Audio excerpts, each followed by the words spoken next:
할렐루야. 오늘도 말씀을 깨닫는 지혜와 응답받는 기도의 은총이 우리에게 넘치게 될 줄로 믿습니다. 우리가 역대기의 이야기를 보고 있는데요. 오늘 본문에서는 이 요단 서편에 있는 지파들을 어제에 이어서 계속해서 살펴보고 있습니다. 어제 이 등장하는 지파들은 이사갈과 베냐민, 납달리, 므낫세, 에브라임 이렇게 아셀까지 6지파가 등장을 합니다. 그리고 오늘 또 등장하는 지파는 베냐민 지파예요. 그러니까 지금 7지파만 등장을 하는 거예요. 유다 빼고 레위 빼고 또 시므온을 뺀다고 쳐도 어떤 지파는 없어지고 어떤 지파는 또 이렇게 약해지는데 어떤 지파는 강성해지는 모습을 성경은 말하고 있습니다. 오늘 본문 8장 1절 말씀입니다. 베냐민이 낳은 자는 맏아들 벨라와 둘째 이스벨과 셋째 아하라와. 베냐민이 등장합니다. 베냐민이 누구냐면은 야곱의 12아들 중에 가장 막내 아들이죠. 이 베냐민을 창세기 49장에서는 이렇게 소개합니다. 베냐민은 물어뜯는 일이라 아침에는 빼앗은 것을 먹고 저녁에는 움킨 것을 나누리로라. 이 베냐민이라는 인물에 대해서요, 물어뜯는 일이다라고 야곱이 평가합니다. 이 베냐민이 아마 어렸을 때부터 굉장히 이 물어뜯는 일이처럼 치열하게 살 수밖에 없었을 거예요. 왜냐면은 이 자기 어쨌든 같은 어머니에게서 난 형은 누구밖에 없어요. 요셉밖에 없는데 이 요셉이 어렸을 때부터 굉장히 형들에게 시기 질투를 받는 모습을 보았어요. 그리고 어느 날 갑자기 이 자기 어머니와 같은 이 형 요셉이 죽었다면서 형들이 이 피 묻은 형의 옷을 가져오는 거죠. 그러니까 막내로 살아남으려니까 아마 여기저기 굉장히 이 베냐민이라는 인물이 굉장히 좀 비열하고 야비하고 굉장히 치열하게 살지 않았을까, 그렇게 우리가 추측을 해볼 수가 있습니다. 그리고 또 베냐민은 이 사사기 21장에 나오는 이 스토리를 보시면은 베냐민은 굉장히 난폭하기도 합니다.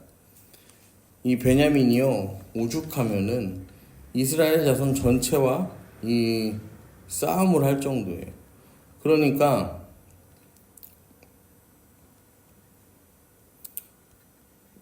이 베냐민이 굉장히 하나님의 공의를 따르는 족속처럼 보이지만 이 자신들이요, 이 자신들의 의가 옳다는 생각으로 살아갔던 사람이고 하나님의 이름을 내세워서 자기 욕심을 채우고 이 정당화하는 그런 이 민족의 모습을 성경에서 우리에게 보여주기도 합니다.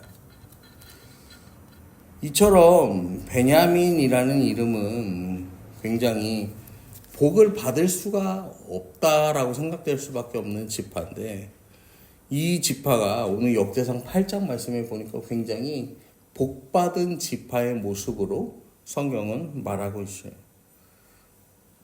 베냐민이 이렇게 복된 지파가 되는 이유가 무엇이냐면요, 열왕기상 12장 21절 말씀을 보면 르호보암이 예루살렘에 이르러 유다 온 족속과 베냐민 지파를 모으니 택한 용사가 18만 명이라 이스라엘 족속과 싸워 나라를 회복하여 솔로몬의 아들 르호보암에게 돌리려 하더니, 이스라엘이란 나라가 솔로몬 이후에 남과 북으로 갈라지게 될 때 이 베냐민이 어디 편에 섭니까?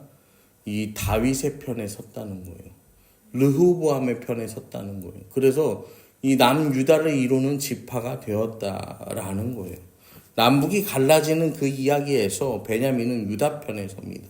그리고 열왕기상 12장 22절 23절에 보면 하나님의 말씀이 하나님의 사람 스마야에게 임하여 이르시되 솔로몬의 아들 유다 왕 르호보암과 유다와 베냐민 온 족속과 또 그 남은 백성에게 말하여 이르기를.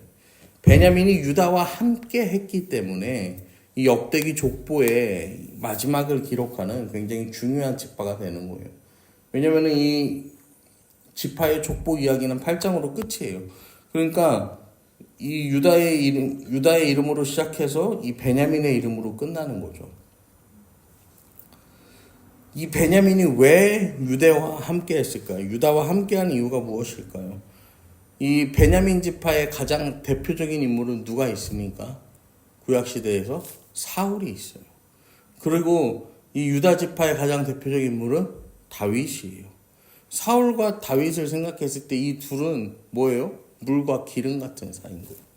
결코 함께 할 수가 없어요. 그럼에도 불구하고 유다와 베냐민은 함께 했다라는 거예요. 그 이유가 역대상 8장 33절에 나오는데요.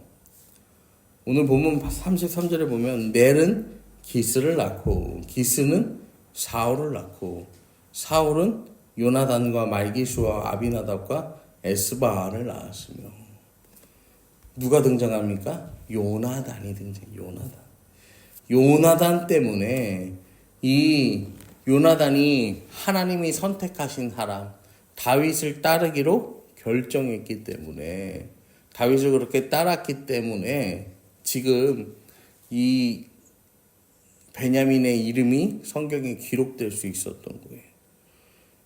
이 요나단이 어떤 사람입니까? 사무엘상 18장 말씀으로 가시면 1절부터 보면 다윗이 사울에게 말하기를 마침에 요나단의 마음이 다윗의 마음과 하나가 되어 요나단이 그를 자기 생명같이 사랑하니라.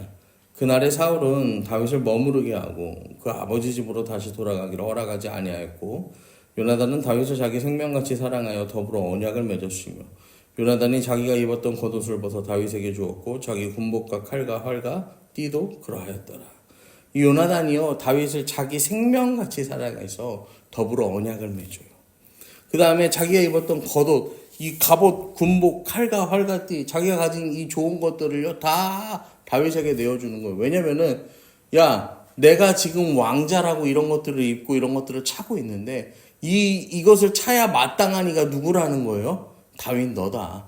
다윗 네가 하나님이 원하시는 이스라엘의 진짜 왕이고 하나님이 원하시는 그 모습을 이루어낼 이 진짜 왕, 모델이 되는 왕이 다윗이라는 걸 요나단은 알았고 요나단은 그것을 믿음으로 고백했던 거예요.